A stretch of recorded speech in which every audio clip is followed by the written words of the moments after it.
कहानी का नाम है श्री कृष्ण और सुदामा की मित्रता। बहुत समय पहले उज्जैन के पास संदीपनी ऋषि का आश्रम था। वहाँ कई बालक शिक्षा लेने आते थे।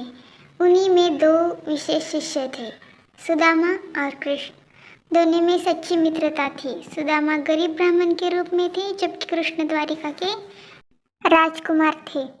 लेकिन आश्रम में इन दोनों के बीच कभी कोई भेदभाव नहीं हुआ। पढ़ाई, खेलकूद, सेवा और अनुशासन, सब में दोनों साथ साथ रहते। एक दिन संदीपनी ऋषि ने अपने शिष्य को जंगल से लकड़ियां लाने भेजा। संयोग से उस दिन आकाश में घनघोर वर्षा हुई। सभी शिष्य भी कर लौट आए, परंतु कृष्ण और सुदामा लकड़ियां लेकर आश्रम पहुंचे। गुरुजी उनके त्याग और सेवा से प्रसन्न हुए और आशीर्वाद दिया। यही से दोनों की मित्रता और भी गहरी हो गई। समय बीता। शिक्षा प्राप्त होने के बाद कृष्ण द्वारिका लौट गए और राजा बने। सुदामा ने एक साधारण ब्राह्मण कन्या से विवाह किया। उनका जीवन बहुत कठिन था। घर में अन्न का एक दाना तक मुश्किल से मिलता था। सुदामा की पत्नी ने कई बार कहा, स्वामी, आपके मित्र द्वारकाधीश श्री कृष्ण है। यदि आप उनसे मिलेंगे तो वे अवश्य मदद करेंगे। लेकिन सुदामा को कभी अपने लिए कुछ मांगने में संकोच होता था। वे कहते, मित्रता मांगने का साधन नहीं, स्मरण और प्रेम का प्रतीक है। फिर भी पत्नी के आग्रह पर वे कृष्ण से मिलने निकल पड़े। सुदामा ने अपनी पत्नी के हुए चावल की एक छोटी पोटली साथ ली, क्योंकि वे अपने प्रिय मित्रों को खाली हाथ नहीं मिलना चाहते थे।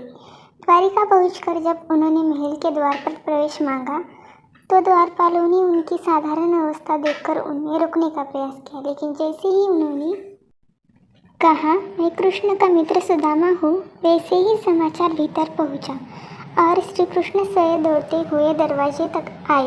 राजमहल में जैसे ही कृष्ण ने सुदामा को देखा, वे दौड़कर गले लग गए। आंसुओं से उनकी आंखें भर आई। रुक्मिणी और सभी रानियां आश्चर्यचकित रह गई। द्वारकाधीश एक गरीब ब्राह्मण को इतना सम्मान क्यों दे रहे हैं? कृष्ण ने स्वयं सुदामा के चरण धोए, उन्हें सिंहासन पर बैठाया और बड़े प्रेम से भोजन कराया। कृष्ण ने मुस्कुराते हुए कहा, मित्र, मेरे लिए क्या लाए हो? सुदामा लज्जा से झेप गए। उन्होंने अपनी फटी थैली से चावल की पोटली निकाली। कृष्ण ने प्रेम पूर्वक वह पोटली ली और आनंद से चावल खाने लगे। हर कौर के साथ सुदामा के घर में समृद्धि बरसने लगी। रुक्मिणी ने विनम्रता से कहा, प्रभु, यदि आप और एक कौर लेंगे तो पूरे ब्रह्मांड का संतुलन बदल जाएगा।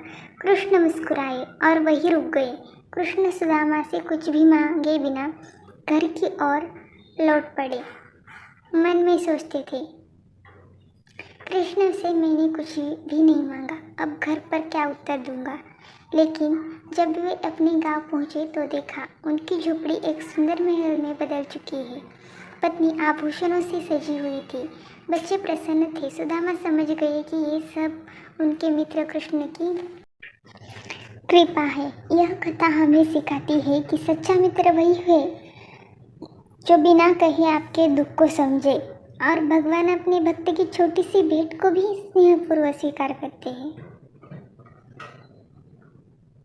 अगर ये कहानी अच्छी लगी हो तो वीडियो को लाइक, शेयर और सब्सक्राइब करना ना भूलिए। Thanks for watching.